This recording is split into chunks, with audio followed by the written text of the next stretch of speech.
अस्सलाम वालेकुम। This is Akhtar नजीर।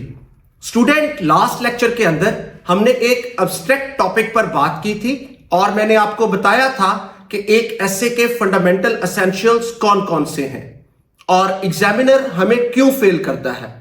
आज हम टेक्नोलॉजी के थीम पर बात करेंगे और फिर इसी थीम से हम एक एसे की आउटलाइन भी ड्राफ्ट करेंगे। लेक्चर के शुरू में मैं आपको बता दूं कि कंपेटिटिव एग्जाम्स के पर्सपेक्टिव में यह एक बहुत ही इंपॉर्टेंट डोमेन है।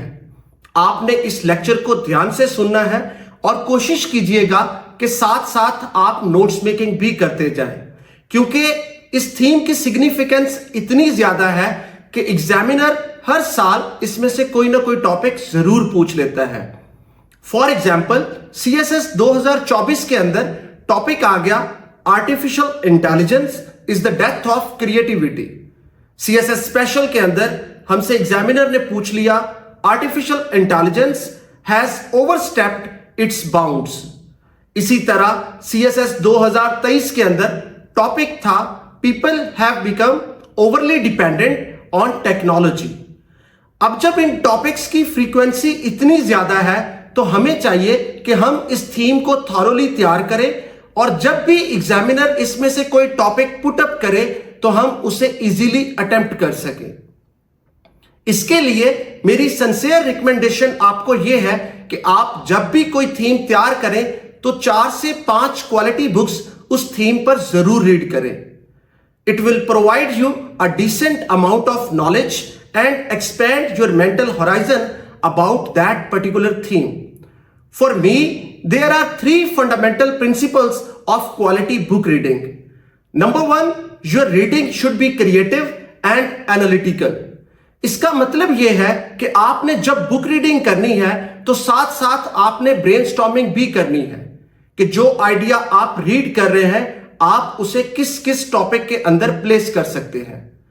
Be remember, only quality reading provides you the luxury of quality writing. There is no other shortcut, there is no other alternative. Number 2, prepare a data bank. Once you read an idea, it will not stay in your mind till the exam day. So collect those ideas, repeat them again and again so that they may become the permanent part of your memory. And the last one is import those ideas in your final essay. मैंने इस theme को तैयार करते वक्त 6 से 7 books को consult किया था। इनमें से जो फर्स्ट बुक है वो है a brief history of intelligence. The second one is singularity is near. ये बुक्स मैंने सॉफ्ट फॉर्म में रीड की थी। If you need these books you can leave a WhatsApp message on the following number. The third one is सुनिश, one of my favourite books. इसके अंदर writer हमें बताता है कि जो न्यू टेक्नोलॉजीज हैं इनका फ्यूचर पर्सपेक्टिव क्या है। The fourth one is 21 lessons for the 21st century. अगर आप आर्टिफिशियल इंटेलिजेंस का थीम तैयार कर रहे हैं तो आपने इसका जो फर्स्ट पार्ट है जो है टेक्नोलॉजिकल चैलेंज के ऊपर, उसको जरूर रीड करना है। The fifth one is criminology by Larry J Siegel. इस बुक का चैप्टर नंबर 15 जो है वो है साइबर स्पेस के ऊपर।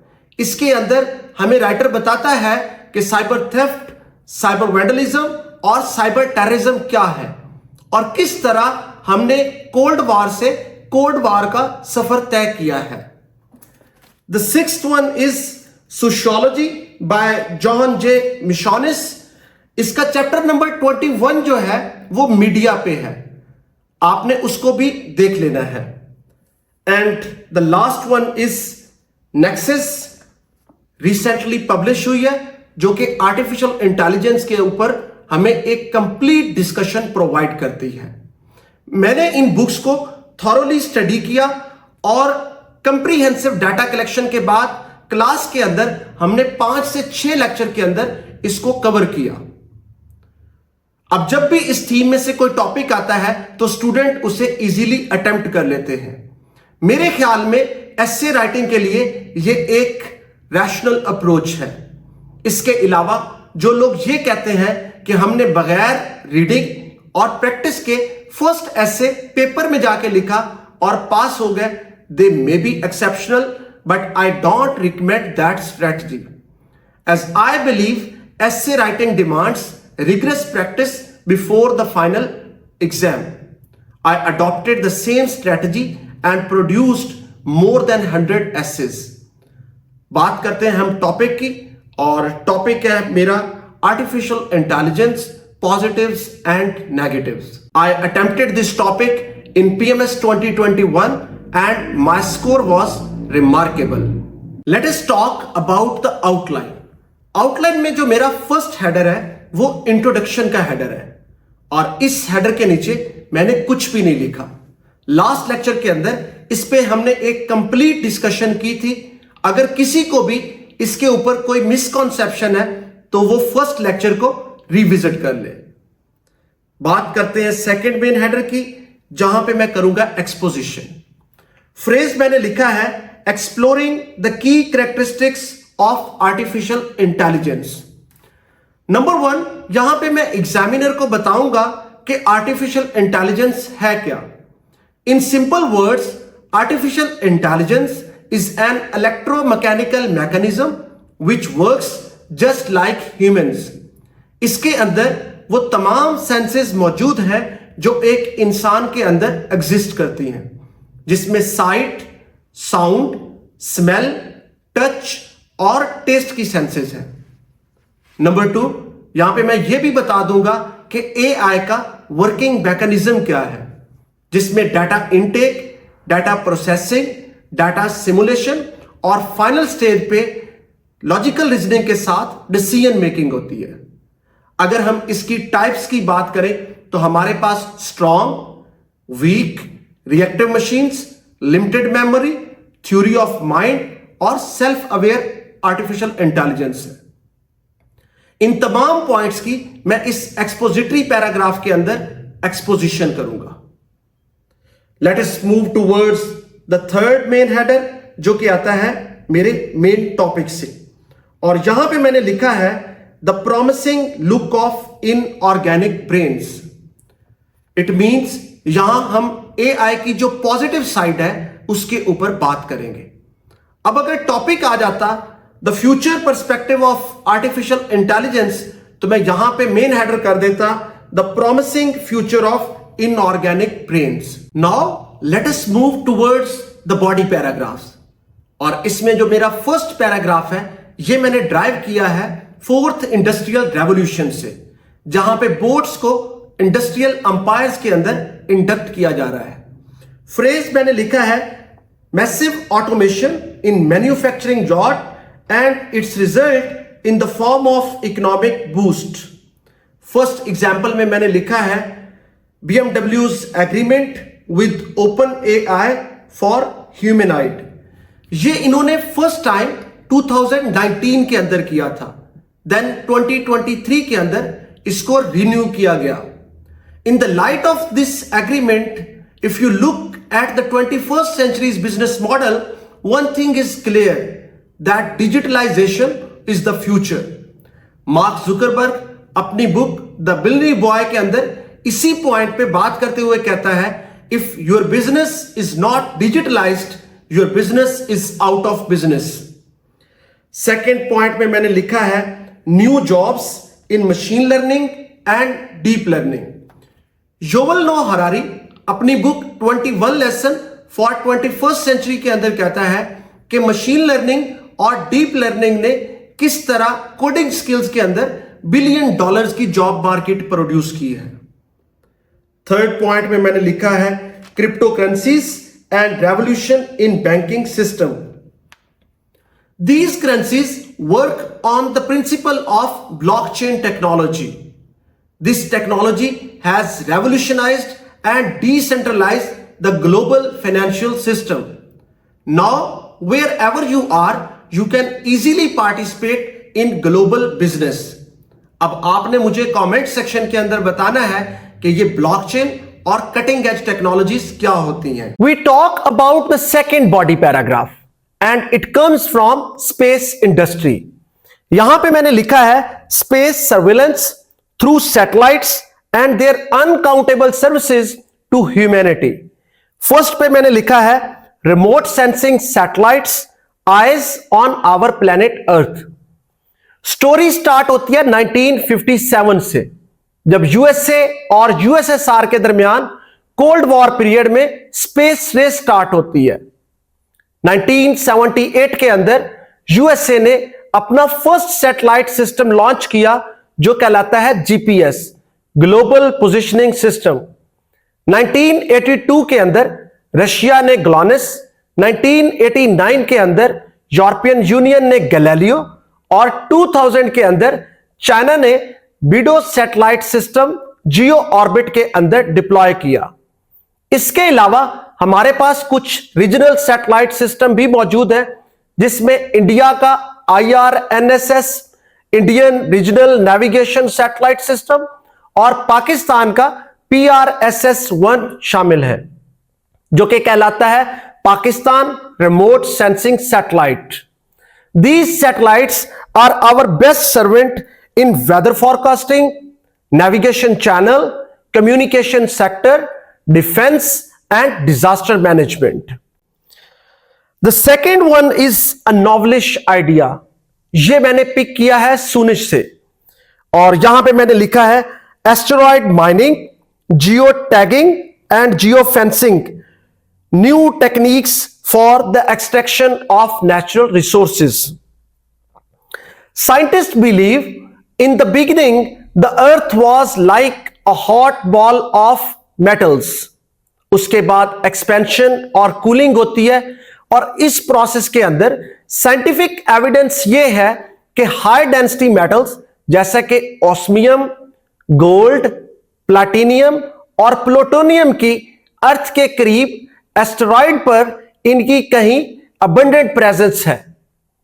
अब इन मेटल्स को वापस लाने के लिए scientist different space mission launch कर रहे हैं। फॉर एग्जाम्पल, इंडिया ने लास्ट ईयर विक्रम चंद्रन 2 की मून के ऊपर सॉफ्ट लैंडिंग कराई थी। In 2013 they also launched the Mars mission. Once those metals are discovered, robots will be deployed for extraction, packing and landing of those metals on our planet Earth. बात करते हैं third body paragraph की, जो कि आता है good governance से। Phrase मैंने लिखा है data mining, a lending hand for good governance. Explanation में मैंने लिखा है sifting and sorting of data by complex algorithms for policy making. यहां पे मैं एग्जामिनर को बताऊंगा कि किस तरह डीप एल्गोरिदम्स हमें डाटा एनालिसिस करके देते हैं, जो कि अल्टीमेटली हम यूज करते हैं पॉलिसी फॉर्मुलेशन के अंदर। इस पे कोफी अन्नान का एक फेमस कोट है जिसे मैं यहां पे प्लेस करूंगा। He says without good data you are flying blind, if you can't see it you can't solve it. Second में मैंने लिखा है use of scanning technology for electoral process. I will explain in the final body paragraph that free, fair and transparent elections are conducted by using electronic voting machines, EVM, which ultimately leads us toward robust democracy. And the last one is land record management in Punjab, Pakistan. ये मैंने पाकिस्तान के context में example quote की है। My fourth paragraph is derived from climate change. Phrase मैंने लिखा है fighting against climate change through artificial tools and gadgets. इसकी एक्सपोजिशन का मेरा फर्स्ट पॉइंट है carbon tracking systems and carbon quenching for the reduction of green house gases. Example में मैं आगे जाकर चाइना के Meishan coke dry quenching project को कोट करूंगा। इस प्रोजेक्ट के अंदर CO2 सेंसर्स हमें एयर के अंदर कार्बन डाइऑक्साइड की क्वांटिटी के बारे में एग्जैक्ट डाटा प्रोवाइड करते हैं। बाद में CO2 को कैप्चर करके CaCO3 कैल्शियम कार्बोनेट या फिर कंक्रीट में कन्वर्ट किया जाता है, जो कि अल्टीमेटली ग्रीन हाउस गैसेस को रिड्यूस करता है। सेकेंड पॉइंट में मैंने लिखा है the digital agricultural revolution and Persian farming. यहां पे मैं दो चीजों के ऊपर बात करूंगा। नंबर वन, मैं एग्जामिनर को बताऊंगा कि किस तरह फार्मिंग ड्रोन्स हमें क्रॉप मॉनिटरिंग के अंदर हेल्प आउट करते हैं। और नंबर टू, सॉइल सेंसर्स, जो कि हमें पेस्टिसाइड्स, फर्टिलाइजर्स और वाटर की एग्जैक्ट क्वांटिटी कैलकुलेट करके देते हैं, which ultimately saves our big tracts of land from salinity and water logging. और थर्ड पे मैंने लिखा है space based solar power and use of nano technology for green energy. अगर आप इस पॉइंट के ऊपर मजीद डाटा कलेक्ट करना चाहते हैं तो इंडिया का एक सोलर मिशन है अदित्य L1, आप उसे जाकर रीड कर लीजिएगा। Our next paragraph is related to artificial instruments and their role in human treatment. First में मैंने कोट किया है microbots and their relentless services for the healing of humankind. First example में मैंने लिखा है use of nanomotors for bone marrow transplantation. Bone marrow transplantation is one of the most expensive cancer treatments. In that process, unhealthy cells are extracted and new stem cells are infused. In that complex surgical procedure, nanorobots are lifesavers. Second point मैंने एक book से लिया है और वो book है The First Cell by Dr. Azra. She is a Pakistani oncologist and a genius lady. She says cancer is only curable if it is found at stage 1. If you are at stage 4, you are already too late to get rid of it. Here she suggests for early detection of the first cancerous cell, smart watches and smart wearable devices are the way forward. Third example मैंने ली है सूनिश से, जहां मैंने लिखा है genetic replication and bioprinting through 3D printers. यहां पे writer कहता है कि अगर हम लैब के अंदर आर्टिफिशियल मीट प्रोड्यूस कर सकते हैं तो फ्यूचर के अंदर यह पॉसिबल है कि हम हार्ट, लीवर और किडनी की भी ऑर्गन क्लोनिंग कर ले, जो कि एक बहुत बड़ा रेवोल्यूशन होगा मेडिकल फील्ड के अंदर। We move towards the sixth body paragraph which is related to judicial system. Phrase मैंने लिखा है penetration of artificial networks in judicial proceedings and their positive role for speedy justice. First पे मैंने लिखा है forensic genetics, a scientific aiding agent for investigation process. यहां पे मैं एग्जामिनर को बताऊंगा कि किस तरह डीएनए टेस्ट, फिंगरप्रिंट्स और साइकोमेट्रिक एनालिसिस हमें साइंटिफिक एविडेंस प्रोड्यूस करके देते हैं। For example, Zainab murder case और मोटरवे रेप केस इंसिडेंट के अंदर डीएनए एविडेंस की बुनियाद पर ही कल्प्रिट्स को अरेस्ट किया गया था। सेकंड, मैंने डिजिटल कोर्ट्स की बात की है और फ्रेज मैंने प्रोड्यूस किया है ई लायर्स एंड ई जजेस, the new commerce in courts. They help us in drafting, pleading and argumentation of cases which ultimately beefs up our judicial system. और लास्ट पे मैंने लिखा है safe city projects for the elimination of criminal activities. और last paragraph मैंने pick किया है education system से। यहां पे मैंने फ्रेज लिखा है digital regimes and new ways of learning. First point में मैंने कोट किया है changing mechanism of classrooms in the 21st century. यहां पे मैं आगे जाकर जॉन डेवी को कोट करूंगा, जो कि एक अमेरिकन फिलोसोफर और एजुकेशनिस्ट है। He says we should not teach our children how the world is, but how it will be. Furthermore, he claims code learning is the global curriculum. Learn it and move on. Second में मैंने लिखा है bots as teaching assistants in Japan. Their working mechanism is so amazing. They gauge the intellectual capabilities of the student and teach them STEM subjects, which are science, technology, engineering, and mathematics according to their understanding level. Now we observe the second side of the coin, and here I will discuss the ills of AI. Fourth main header मैंने लिखा है the flip side of artificial intelligence.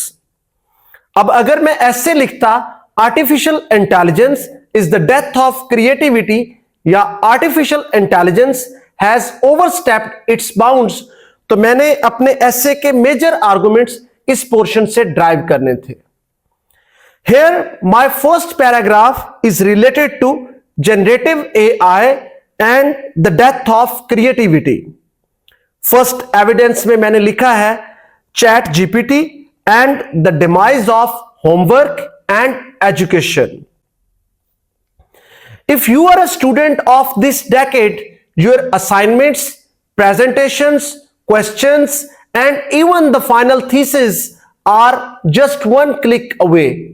But unfortunately, this luxury is hampering our mental growth. 4C's model में creativity और critical thinking हमारे education system की backbone है, but chat GPT के excessive use से ये कैरेक्टरिस्टिक्स आहिस्ता आहिस्ता कम हो रही हैं। सेकेंड पॉइंट में मैंने लिखा है the dictatorship of the like culture. इस बात को युवल नोआ हरारी ने अपनी बुक नेक्सस के अंदर बहुत अच्छे से एक्सप्लेन किया है, जहां पे वो हमें बताता है कि किस तरह हम लाइक डिजिट्स के ब्लाइंड फॉलोअर बनते जा रहे हैं, और जब भी कोई चीज वायरल होती है तो हम बगैर सोचे समझे उसको ब्लाइंडली फॉलो करना स्टार्ट कर देते हैं, जो कि दर हकीकत डेथ है हमारी सेल्फ इमेजिनेशन की।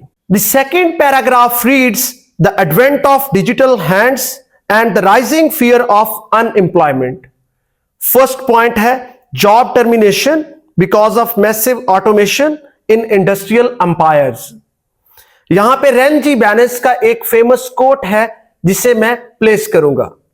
He says the factory of the future will have only two employees, a man and a dog.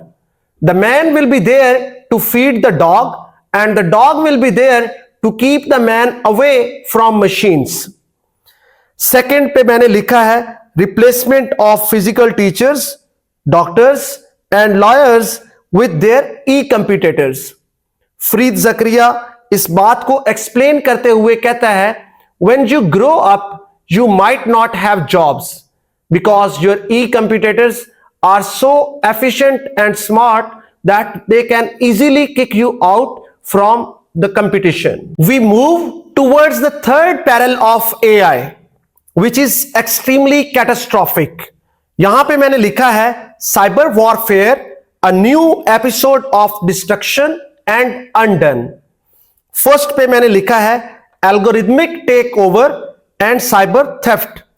Here, Larry J. Siegel says innovations bring change and with it new opportunities to commit crime.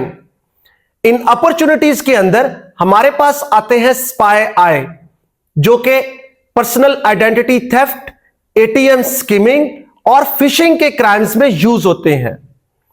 Second पे मैंने लिखा है digital anarchy and cyber vandalism. इसके अंदर मैंने बात की है वॉर्म्स, वायरसेस, लॉजिक बॉम्ब्स और ट्रोजन हॉर्सेस की, जिनके जरिए साइबर स्टॉकिंग, साइबर बुलिंग और साइबर स्पाइंग की जाती है। थर्ड पे मैंने लिखा है code war and cyber terrorism. इस पे मैंने दो एग्जाम्पल कोट की है। फर्स्ट है ऑपरेशन आउटसाइड द बॉक्स। ये 2007 के अंदर इस्राएली अटैक था सीरियन न्यूक्लियर रिएक्टर पर, और सेकंड है स्टक्सनेट अटैक, जिसमें इसराइल ने एक कंप्यूटर बॉम्ब के जरिए ईरान के न्यूक्लियर सेंट्रीफ्यूज को तबाह किया था। My fourth point is related to another sensitive issue, और इसको मैंने हाईलाइट करते हुए लिखा है a threatened future of national security in the presence of digital soldiers, bot spies and pilotless aircrafts. First point में मैंने लिखा है maritime espionage and swarm boats. We have a number of examples where Russian Navy and some other countries have engaged dolphins and whales for naval surveillance. 2019 के अंदर Norwegian coast guard ने एक beluga whale को सस्पेक्टेडली observe किया और बाद में पता चला कि वो एक रशियन स्पाई थी। इस तरह एस्पियोनॉज के अंदर स्पाई बोट्स हमारी नेशनल सिक्योरिटी को चैलेंज कर रहे हैं। सेकंड पे मैंने लिखा है hacking of sensitive data and gross violation of states sovereignty. Yuval नोआ हरारी अपनी रीसेंट बुक नेक्सस के अंदर बहुत ही माइंड बॉगलिंग फैक्ट्स रिवील करता है, जहां पे वो हमें बताता है कि 2014 और 15 के अंदर पाकिस्तानी सेलुलर कंपनीज ने 55 मिलियन पाकिस्तानीज का डाटा CIA को हैंड ओवर किया था। इन्होंने एक AI ऐप स्काईनेट के जरिए लोगों का बिहेवियर टेस्ट किया। जिन लोगों को उस ऐप ने सस्पेक्टेडली टेररिस्ट डिक्लेयर किया, CIA ने सीक्रेट ऑपरेशन के जरिए उनका रूथलेसली मर्डर कर दिया। अब यहां पे बहुत से क्वेश्चंस रेज होते हैं। नंबर 1, किसकी परमिशन से वो डाटा CIA को हैंड ओवर किया गया? एंड नंबर 2, जिन लोगों को स्काईनेट ने सस्पेक्टेडली टेररिस्ट डिक्लेयर किया, क्या वो रियल टेररिस्ट थे या नहीं? हालांकि हरारे खुद इस चीज से एग्री नहीं करता। And number 3, where is our states sovereignty? ये वो सीरियस क्वेश्चंस हैं जो कि बहुत ही सीरियस कंसर्न रेज करते हैं AI और नेशनल सोवरेनिटी के ऊपर। We move towards the 5th paragraph और यहां मैंने बात की है डिजिटल एम्पीरियलिज्म की। फ्रेज मैंने लिखा है big data a new oil for imperial powers. First evidence में मैंने लिखा है digital colonisation of big 5 such as Alphabet, Amazon, Apple, Meta, and Microsoft. Yuval Noah Harari writes in his book 21 Lessons for the 21st Century that the 19th century belonged to those states which controlled the big tracts of land. The 20th century was dominated by those states which established big industrial empires. But the dynamics of the 21st century have altogether changed. This is the century of data. Those who own the data own the future. Thus, this data colonialism is widening the gap between have and have-nots. Second में मैंने लिखा है the Silicon Curtain, global empire or global split. यहां हमें technologist बताते हैं कि किस तरह डिजिटल और नॉन डिजिटल स्टेट्स के दरमियान एक सिलिकॉन कर्टन राइज हो रहा है।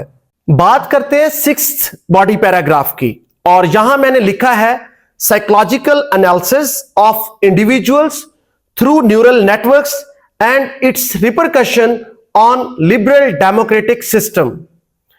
फर्स्ट एग्जांपल मैंने पिक की है US इलेक्शन से और पॉइंट है मेरा electoral manipulation in Cambridge Analytica case. अगर आप अमेरिकन इलेक्शन को फॉलो करते हैं तो आप देखेंगे कि वहां पे 3 तरह की स्टेट्स हैं। Number 1, Democrats. ये वो स्टेट्स हैं जो हमेशा डेमोक्रेटिक पार्टी के हक में वोट कास्ट करती हैं। Number 2, Republican. ये वो स्टेट्स हैं जो हमेशा रिपब्लिकन के साथ खड़ी होती हैं। And number 3, swing states. ये वो स्टेट्स हैं जिनका मूड चेंज होता रहता है। 2016 के अंदर डोनाल्ड ट्रंप ने फेसबुक से डाटा लेकर कैम्ब्रिज एनालिटिका को प्रोवाइड किया। इस ऑर्गेनाइजेशन ने पॉलिटिकल मैसेजिंग के जरिए ना सिर्फ डोनाल्ड ट्रंप को स्विंग स्टेट्स के अंदर एब्सोल्यूट मेजॉरिटी लेकर दी, बल्कि पूरे इलेक्शन को कंट्रोल किया। इस तरह डेमोक्रेसी की जो सैंक्टिटी है उसे पोल्यूट किया गया। सेकंड पे मैंने लिखा है dictatorship of algorithms, are we losing our psychological button to machines. इसकी कॉमन एग्जांपल यह है कि अगर आपने अपनी शर्ट के बटन भी खरीदना हो तो आप गूगल से पूछते हैं, which means Google is going to become the master of our destiny.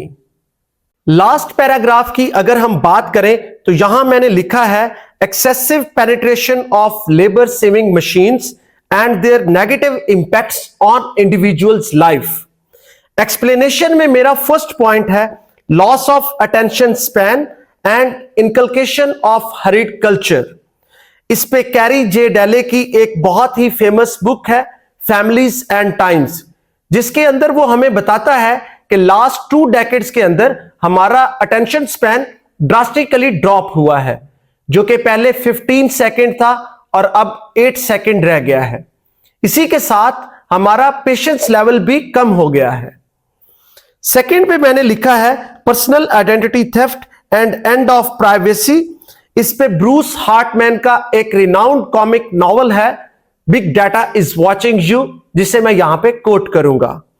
और लास्ट पे मैंने लिखा है over use of app and lethargic behaviour of humans. आखिर पे मैंने एक क्लोजिंग हेडर दिया है और यहां पे मैंने लिखा है symbiosis between humans and AI, a road map for the 21st century.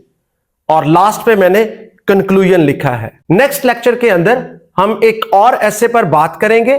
For that lecture you can join us on this digital platform English Essay Pressy with Akhtar Nazir. For online and physical classes of English Essay Pressy, you may contact us on the following number. Thank you so much.